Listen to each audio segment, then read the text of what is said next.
Bringing trending issues of local, national, and international concern to the table for fruitful discussion, this is the Night Talk, the late evening interactive show which highlights issues in the news in Maryland County, Liberia, and the rest of our one world.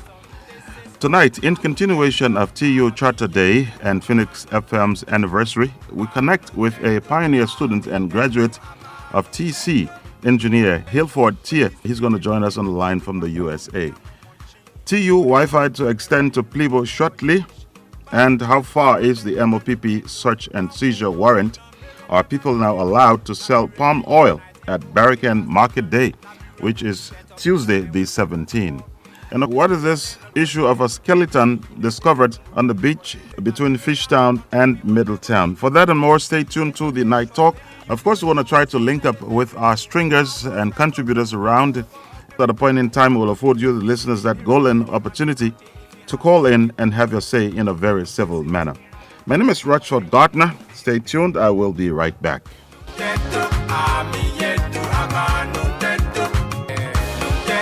Yes, indeed. We are back here on the Night Talk after that intro. And why don't you invite someone to listen? Well, as we told you in opening, Tubman University and Phoenix FM are celebrating jointly, collaboratively.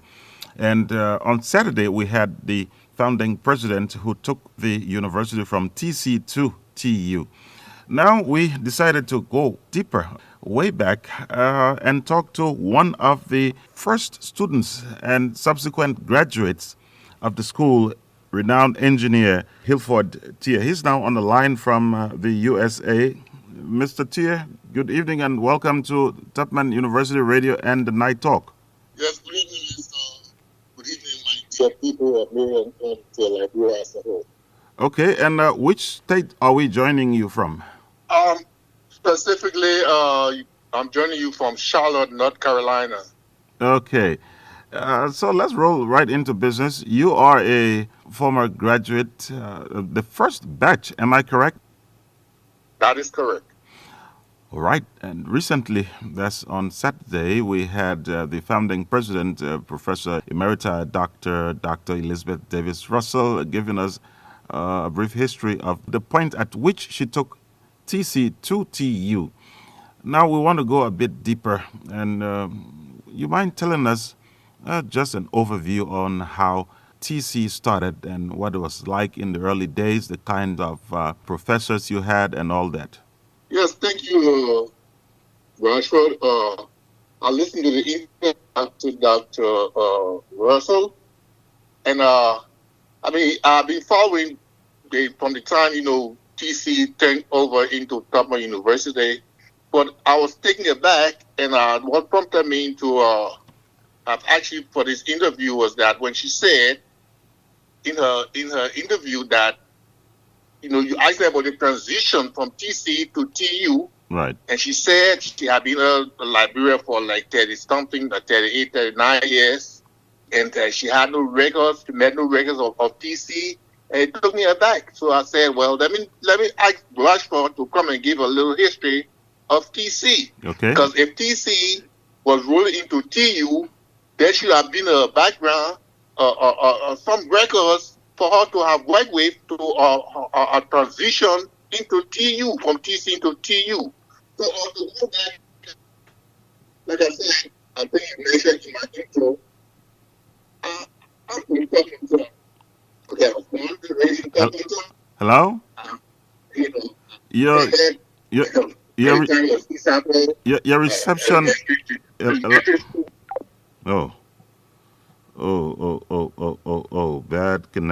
Bad connection. Let's see if we can raise him again. Okay, we are back. Sorry about that glitch. And we now rejoin North Carolina in the USA, where engineer Hiford Teah is standing by. Sir, we apologize. We got disconnected. Okay, I can hear you. Can you hear me? Loud and clear. All right. Okay. Once again, this is Hiford Teah online from Charlotte, North Carolina. Like I said, we enrolled at Tubman College, TC, in 1978, and they, beginning beginning a new institution, it was not an easy task. I remember the first president was Dr. John Mawulo Kole, and he served, I think, between 1978 to 1980 or so when the coup came. But there were a whole lot of student strike and stuff going on. But to make a long matter short, between 1978 and 1990, when the school was closed, there were 4 presidents: Dr. Kole, Dr. Kalon, Dr. Topper, and then the president that was there when the college was closed was Dr. Sompo. And there were a whole lot of stuff going on. But like you said, the school eventually grew up to be the best engineering college in the Republic of Liberia. I would say West Africa, for that matter, one of the best in West Africa. The faculty was diverse. There were Ghanaian professors. There were people from the European Union. There were Egyptian professors. There were Indians. A lot of Indians came in, and the school was good.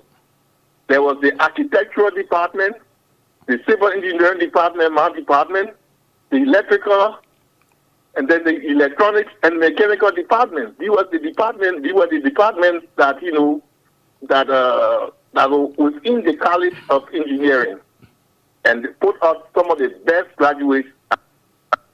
I would tell you, Rochford, the graduates our time from TC, even though TC was offering at the time an associate degree, but I tell you that the graduates from the University of Liberia Engineering Department could not match TC graduates.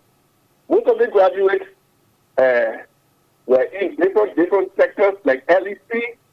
The electrical engineers were LEC. The electronic guys, they were at telecom. The architects were all over. We got renowned architects like Kenneth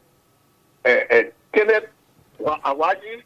He said not at Stella Marie University. It's a product of the architectural department of TC. So this is how the college developed. In 1988, the college started to offer a bachelor in engineering, and to be specific, they like for instance, let me talk about the civil engineering department. The civil engineering department, when you have to go 2 more years to do to end your in fact you said 3 years to end your bachelor's degree, and the civil department was like divided into specialty.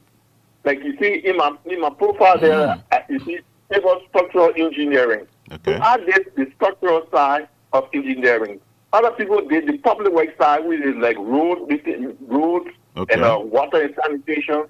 And there were other areas, a whole lot of areas. So the college was very good. So I was surprised when Dr. Russell said he didn't have any records, he didn't know anything much about PC and whatnot. So this is what I can say in a nutshell. Okay, so what about there must have been an office in Monrovia or something of the sort. Any trace of that? Yes, I can tell you when the war came, during the war,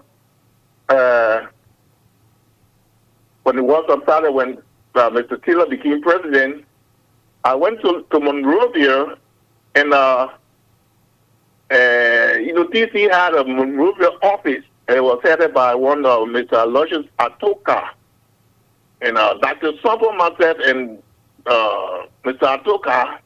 We visited the Ministry of Education, and there was the TC of Monrovia office had moved into the Ministry of Education. I think they had I think about 2 rooms there. I remember vividly, and the records, all the files, they were there in the Ministry of Education on Broad Street. I remember quite vividly. So I don't know what happened to those records. I don't know, but I think those documents and other stuff could have been traced to the Ministry of Education.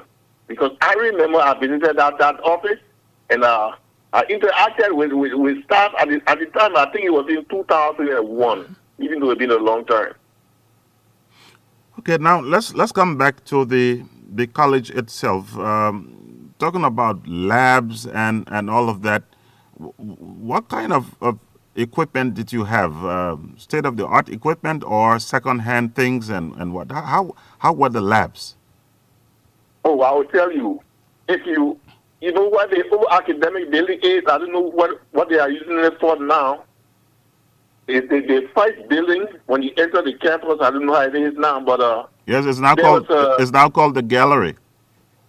Okay, there was it hosted the library and the classrooms, and when you pass that building, going to the boys' dorm, the upper dormitory we used to call it, on the left hand side, there was a building there that was built by the European Union, and they had a group we call the Crown Agents.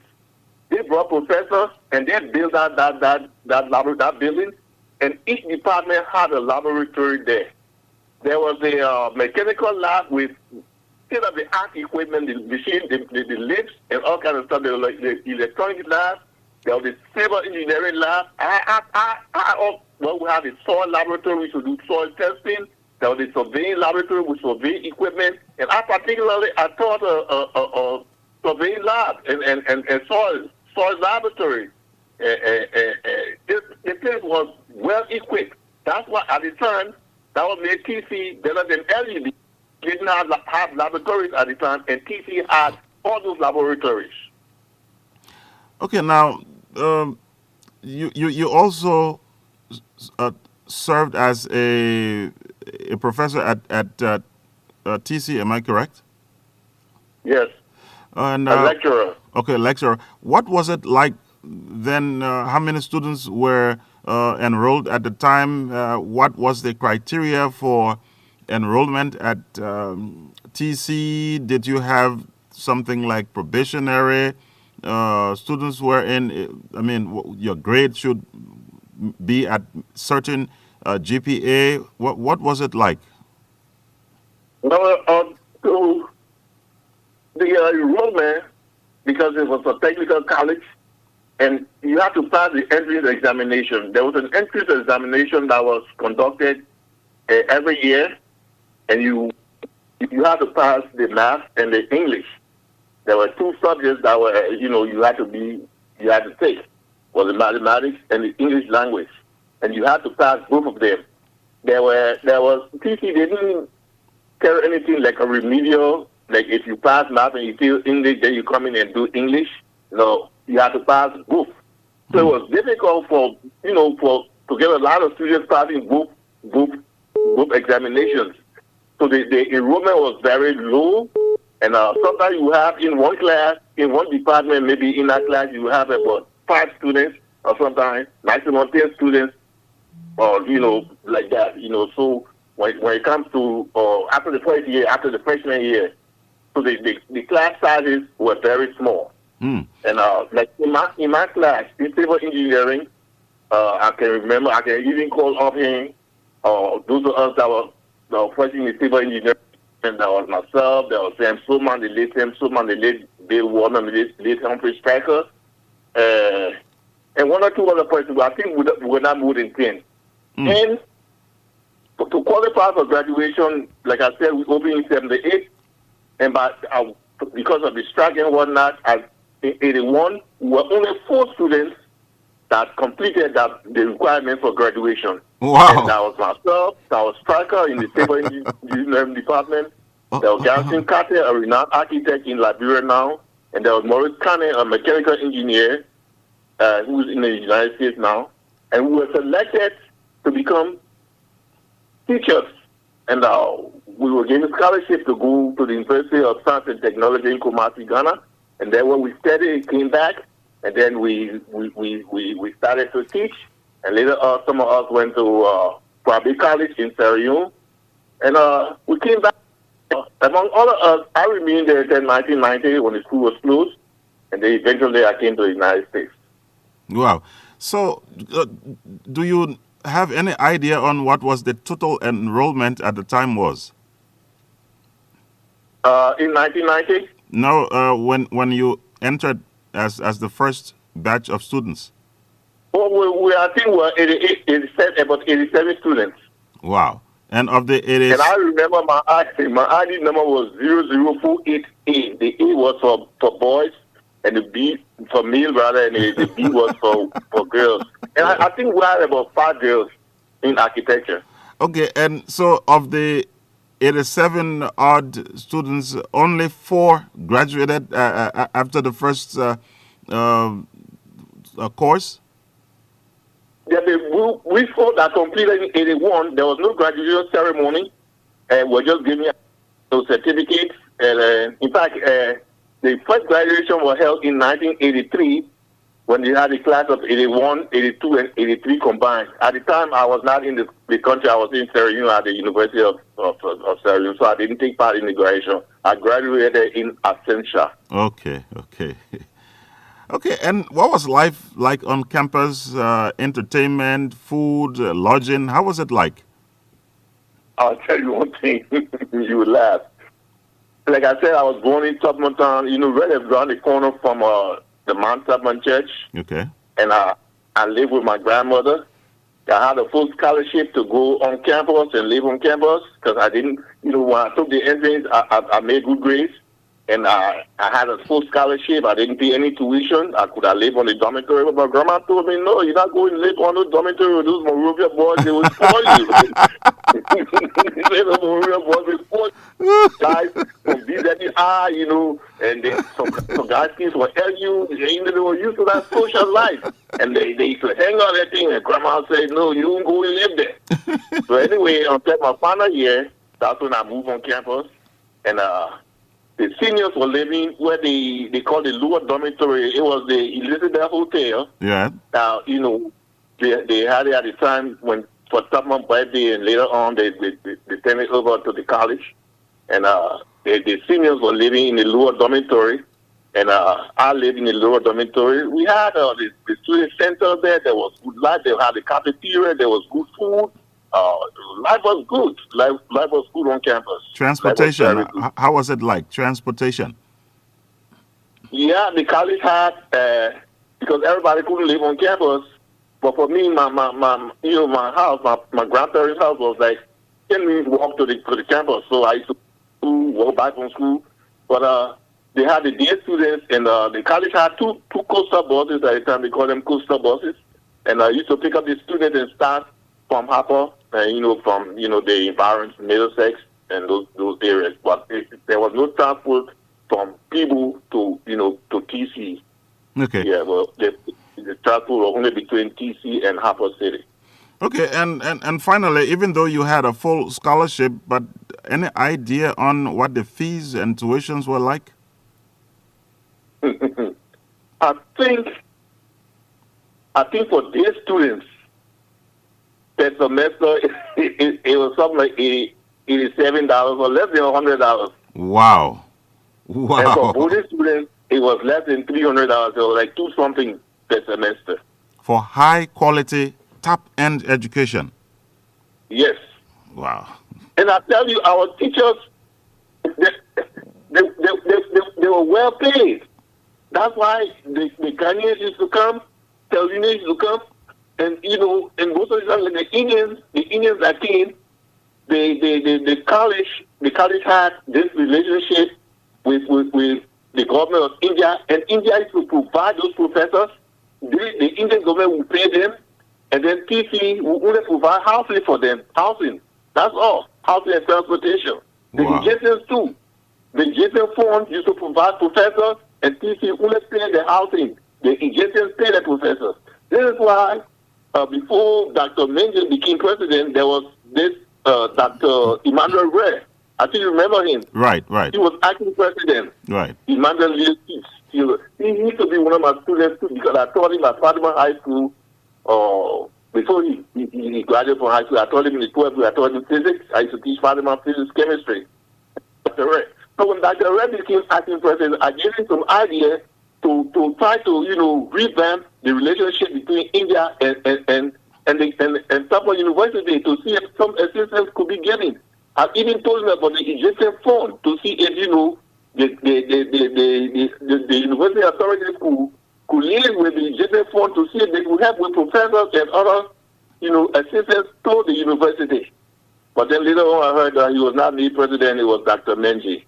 But like you said, I listened to the interview, Dr. Russell. I think they have some foundation or some organization that is, trying to give some assistance to the university. Yes. And I'll be happy to get in touch with her to see what our alumni association, Tubman College Alumni Association, could do.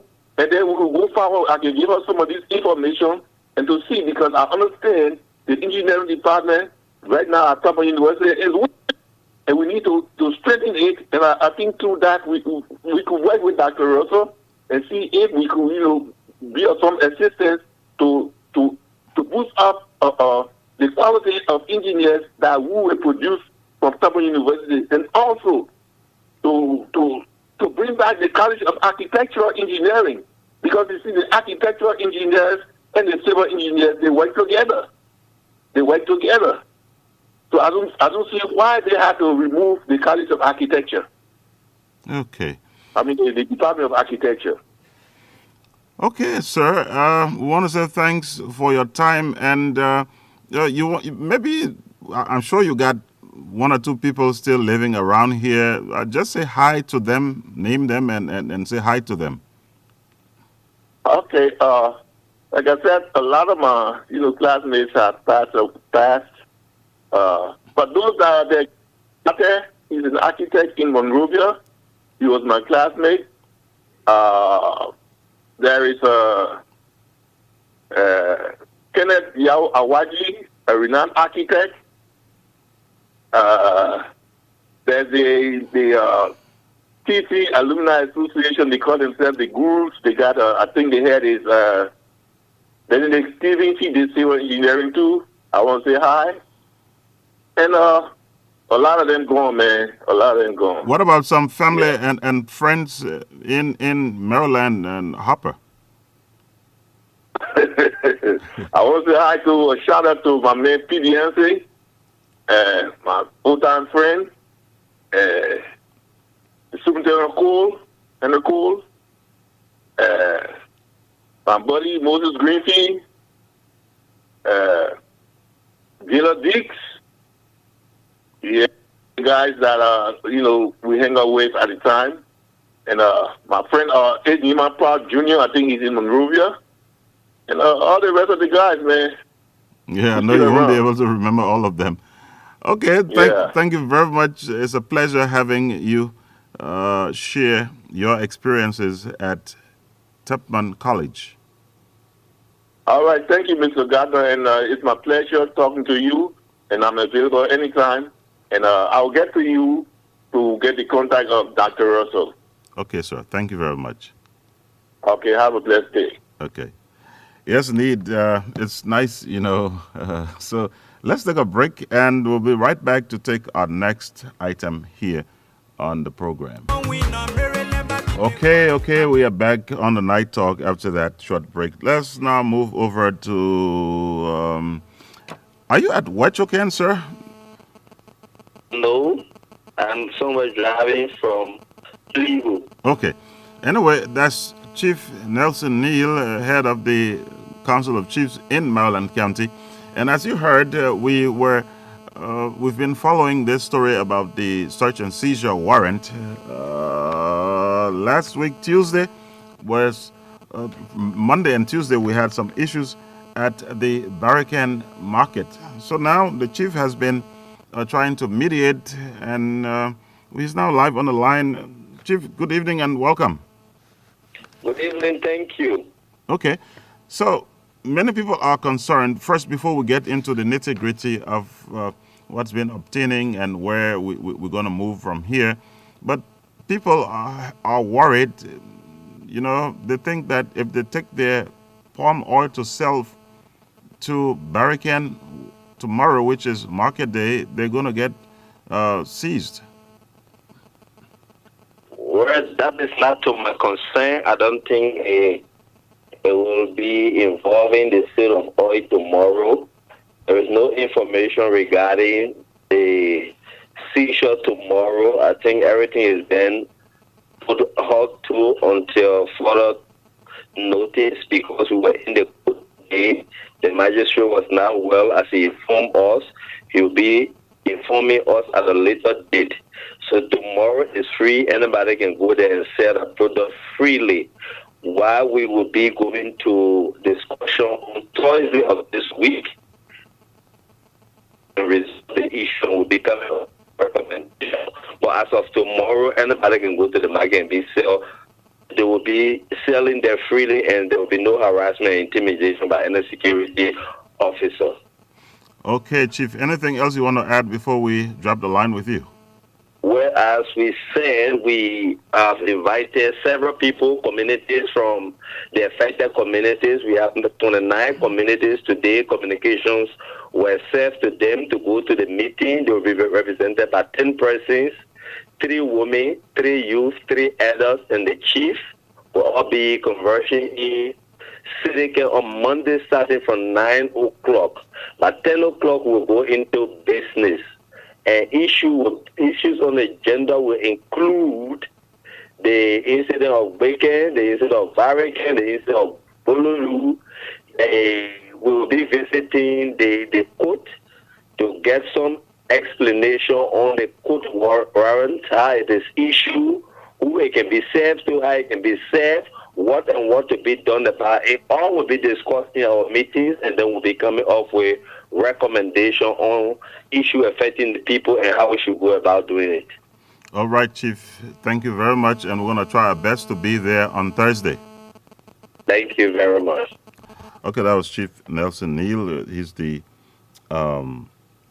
head of the Council of Chiefs in Maryland County.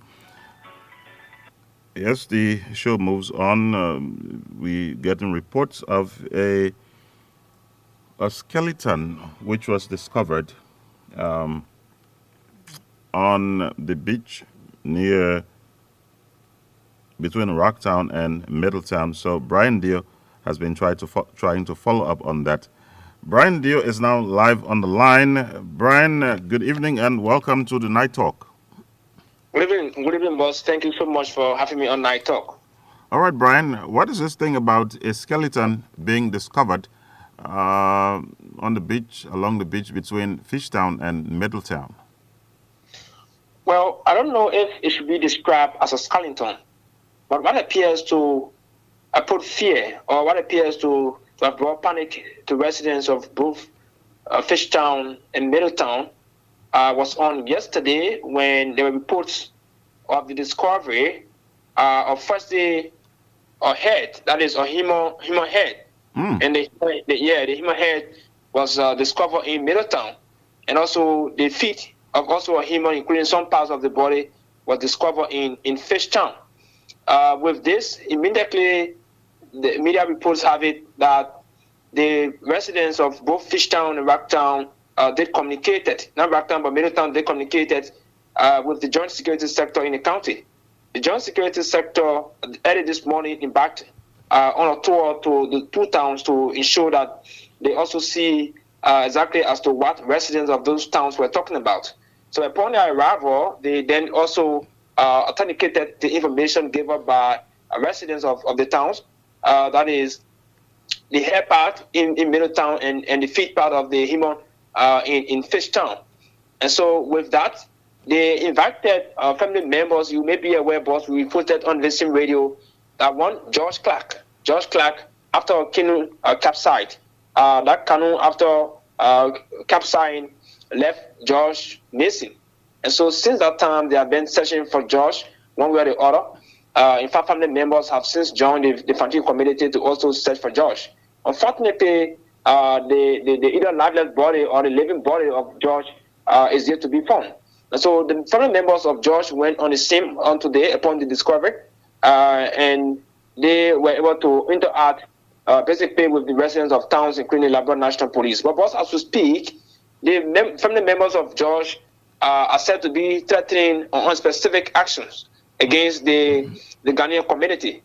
according to Emmanuel Howard, who spoke on behalf of the family, indicated that very soon, in fact, he said he gave 48 hours ultimatum to the Ghanaian community to ensure that the living body of their brother George is found.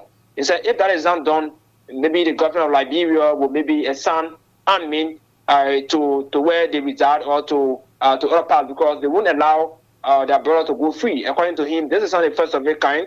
It happened again where one of their brothers also went missing after they went on a fishing expedition, and he indicated that this is becoming abnormal. That is, normally when they go to fishing, you have the Ghanaian community and some Liberians, and whenever they hear about Kingdom Capside, you only have the Liberians not coming to town, but then the Ghanaians, according to him, will come to town.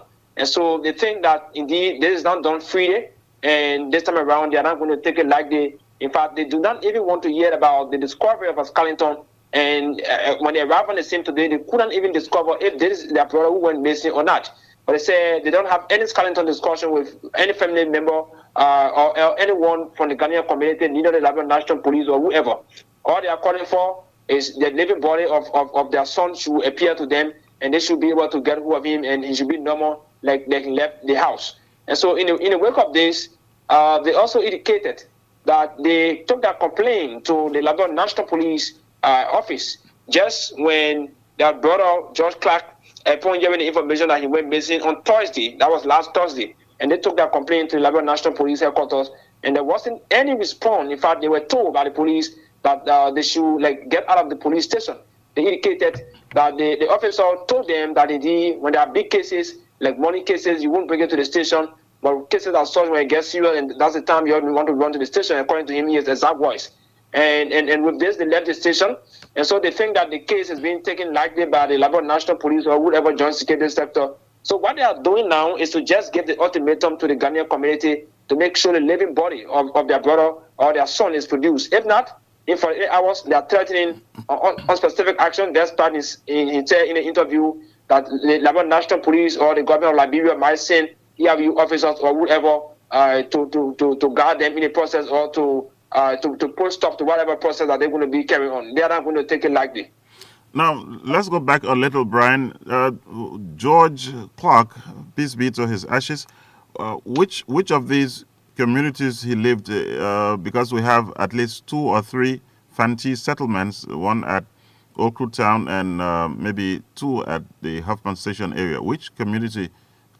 Well, he lived in the Nigambo community. In fact, as to speak to you, we just left the residence of George Clarke, where you have the family members are again gathered in tears after discovering this what appears to be a skeleton. I don't want to see it because the picture of this, certain part you see the flesh, a certain part you won't see the flesh at all. In fact, you are seeing the tooth and you are seeing it half decomposed.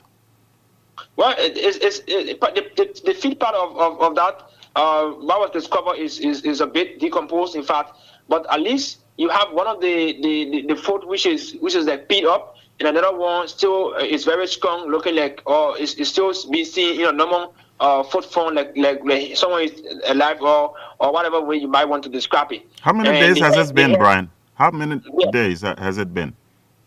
Well, he went missing since Thursday. He went missing since Thursday of last week, and just on today, the decomposed parts of the body were discovered in the 2 towns. But the family members are yet to identify. In fact, they said they don't want to believe, or they won't allow that to even come to them that is their son George, because under no condition that they will take delivery of that what appears to be a skeleton or whatever way to make sure they do whatever burial. So they are demanding justice. And like I said, he said he gave 48 hours ultimatum to the Ghanaian community to produce the living body of their son, or else they are threatening on specific action that there won't be any rights within the Ghanaian community in the city of Harper. Wow. Okay, Brian. Thank you very much for filling us in. Thank you. We're hoping to fill with the recordings. We're going to send it very soon to you after that exclusive interview with the family members. Maybe you could do it for the audience as well. Okay, thank you. Brian Dio is our own here. We've been trying to link up with Henry Kolinke, our media colleague, but even though he had promised to fill us in on the palm oil saga we can't get through. But it's now time to start placing your calls. Stories we're following here. Tubman University, Saturday, and Phoenix FM's anniversary continues with a connect to a pioneer student and graduate of TC, engineer Hiford Teah, and also TU to extend Wi-Fi service to Pleebo. The details will come in our subsequent broadcast when we get the IT director. Hello? Good evening, Mr. Garland. This is Wally that you are currently known as Chewy. Mr. Dennis, how are you, sir? Thank God, thank God, thank God, thank God. Go right ahead. Yes. You know, I just want to add on what Harper Teah on the stage just said. Okay. About TU, TC. Okay. Mr. Gardner. If they were something to rewind, TC days. You know, I was just remember really laughing. I will tell you, he was talking about professors. I was one of the drivers. You know what was my salary? No, sir. 350 US those days. We were there until the school closed. Wow. 350 US was my salary. Then, when we were talking about the cafeteria, students decide what to eat that day. We had out on campus, out of range, there was piggery. I mean, any other thing you tell the food that was produced, that what the students used to eat on campus. The engineering building that they were talking about, when they had a workshop, both and nurse were produced right on campus. Both and nurse were produced right on TU campus. At the garage there, you can remember one guy they called Allison. After the war, he went down. He was one of the security, and then he was killed one day. And at the Cali area there, he was a great student. He was running the garage there. Everything that was for car used to be right there. So when he was talking, I just started laughing. Those days, TC days, when you enter there, the only time you know that you're student after May 10th, students used to put their feet in the water to study. The professor out there, Egyptian, why you got to talk with them? What you and they have to talk about? Indian, foreign national, they were there. The only discussion was the school issue. You don't even go to their house to say, I want Baker, I want the other one, nothing. And so when he was talking, I just started laughing. Mr. Gardner, those days. Wow. I was one of the drivers. You driver in the morning because first I was driving one of the coastal buses you were talking about. Later on, I started driving for Dean Collins, who was the vice president. Local vice president, he was the dean for administration. You the driver, you tell the cafeteria the breakfast you want in the morning after picking them up. So those days, then I did just talk about my brother. Precious, yeah. precious memories. TC days, Ayaka. We enjoy. Again, you turn around and walk somebody, I can just be looking. I say, yeah. Yeah, so those days, you can't come back again. You never come back again. Things were really good on campus there. Sometimes when I go, I just be looking at some of the places. You just be laughing and say, yeah, put and pass back. Okay, sir. Thank you very much. I don't want to add to what he was saying about the school, this and that, and when your parents send you from Monrovia, you come here. The only time you know, say, you student after that May 10th. You will not see student in town until after May 10th because you don't even know whether you will enter the school or you will be there or not. Why? Just as you said that you have to pass the 2 subjects or pass the school. You don't know, I pay one and pass 2. No. So none of that. So I don't want to add to what he said. Okay, Mr. Dennis. Thank you very much for your contribution. Okay, Mr. Gap. 080191972 0770571010. Those are the numbers to put you through on the show tonight. This is the Night Talk, and of course, we are here discussing TCTU as well as the anniversary. So today we were out and about in our brand new jackets. Yeah, courtesy of founding President Emerita, Professor Dr. Elizabeth Davis Russell. And for those of you who do social media, if you check on the radio station's Facebook page, you're going to see us in our beautiful green press jackets, customized. Each person has his or her name ingrained within the fabric on it. Yeah, mine is R. Gardner. Yeah. Oh, we play the bluff today. We bluff. Oh, we bluff. Okay. So if you want to be a part of the show, you just dial those numbers 0880-191972 and 0770571010. Let's go to the Lone Star. Good evening. Good evening, Mr. Garnon. Good evening. This is Maria T. Harris calling from Jacksonville. Okay, Mr. Harris, you've been following. What do you want to talk about? Yeah, I want to talk about TC. When TC was TC, we're talking about vacation job.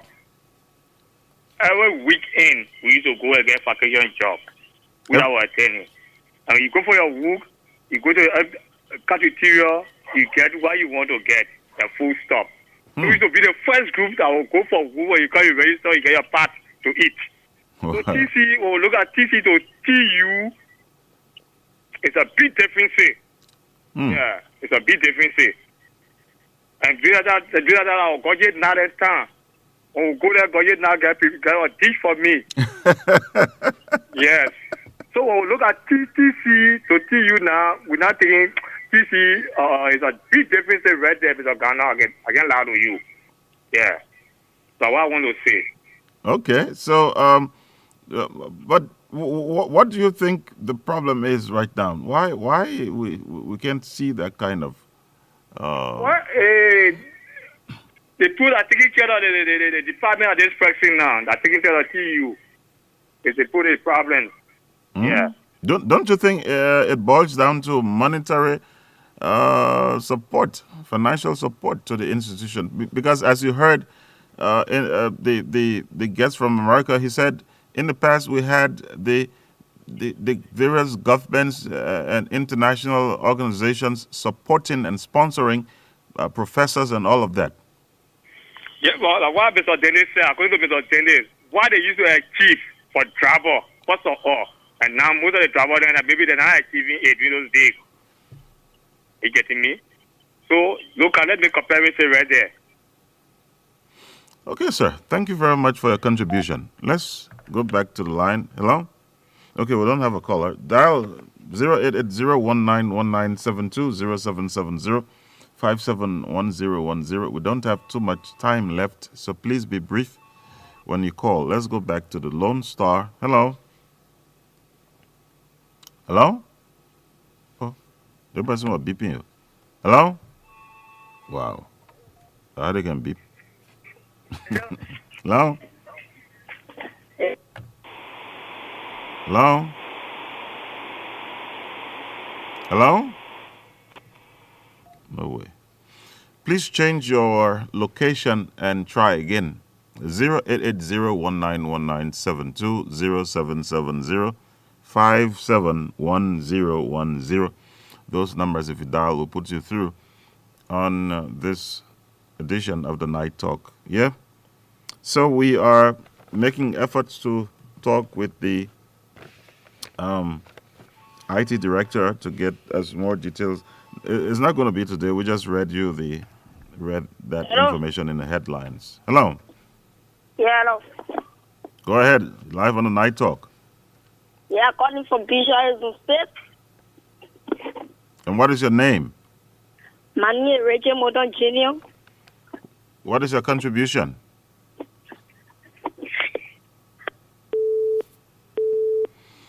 You know, people need to have control over their phone, their phones and their kids. You know, you don't. Richard sounds like a child. Yeah, I think he should be in bed by now, because he has to go to school tomorrow. 0880-191972, 0770-571010. Yeah, I was saying that we have the this thing about the MOPP and search and seizure.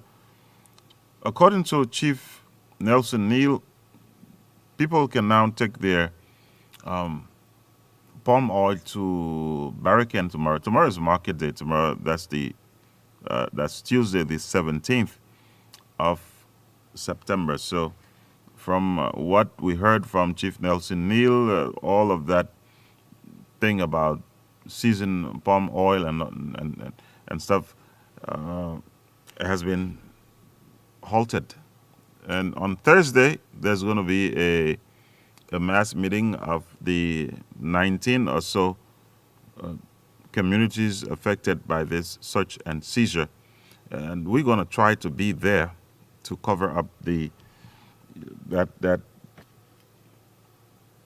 Let's see if Brian Dio sent me some audios. Let's see if we can get him right here. The internet is not very good. It's not very good. It's not very good. We're trying to see if we can get the. Just bear with me as we try to connect here to the internet. It's not very good. It's not very good. Okay, but meanwhile, keep trying 0880191972 0770571010. Okay, let's get this one. Community, and we are the resident of George Clarke. George Clarke is one of those who went missing after a canoe capsized just after he went to fishing along with his colleagues. Let's see if we can talk to the family members, because on today there was a skeleton discovered in Middletown and Fishtown. So if this skeleton is George, we definitely can tell until the family can speak to us. Good evening, my brother. Welcome to this interview. What's your name? Thank you very much. By the way, introduction, my name is Yaya. How are you again? And I want to use the time to say you are welcome for coming in our community. And our concern have been due as family from some part of last week on Thursday. Our brother who fishing with Ghanaian guy went on top of the sea, and then George Clarke. Unfortunately to us, we got information that he gone missing. But then since then, there are no concern have been shown by the family. And then we as family, we also decide to meet the rightful authority, which is the Liberia National Police. But on one occasion, we were also denied by the police commander that we met on ground. The CID commander was denied by him that many times when Liberians are making money, they don't report those cases. They don't take things as issue. But when things begin tough, then they will come aboard. They want to report the case. And I find they were concerned the case have already reached his office. So we shouldn't give ourselves. So the family will came. But then, for God being our side, I think one of them thought otherwise that it was necessary to come and meet the family. And so he came, and then we went there. But equally so, we're not government working day, so they have not taken our statement yet. To our ultimate surprise this morning, we've been with the Ghanaians several times. They came here, and then, but actually they now explain something better to us. And then one of their spokesmen, the bro, who told us that the body will not be found. We should forget about the guy. He passed on, and we not funny about them. The family was it this morning they told you? It was yesterday. Day before yesterday, which is on Friday. They told you that one of the body, the Ghanaian bro, one spoke guy who spoke for them, and he said, who spoke for them, and he said the body will not be found. And then we as family, we promise them, and we continue to tell them that it has been happening and it will not continue. Most especially when it comes to the issue. What have been happening? Yeah, what have been happening. And this what is it? You mind telling us what have been happening? Yes, and it happened one of the time. One of our brother also he left in the water, and similar issue to that. He was found there. From the same family? Yeah, from the same family, and the same Clarke. And so we thought about that this time around. We will not allow them. It will not happen. But equally so, we believe that there's justice. And so we believe in the Liberian government. That's why we decide to raise, to rest and show, to make sure that we have them informed. But we promise them, if the government cannot take action, We promise if the government cannot take action, I repeat, if the government cannot take action, then we as family will take action. We believe that Liberian government believe anytime you go the other way, that's the time they will come. I believe that's what they are waiting for. Okay, so we're going to leave it there. You could join this station on Good Morning from TU tomorrow morning for the full details of that. Let's take one more call if we can. 0880-191972, 0770-571010. If there is no call, then we have to bring to a close this edition of the Night Talk. Of course, my name is Rutherford Gardner. Thanks to all of you for your listening role. Good night. We need to be united so this country will move forward. United we will stand, divided we will fall. We need to be together so Maryland will be better. They come on where they come on where and they come on where they get table they call away and they paru.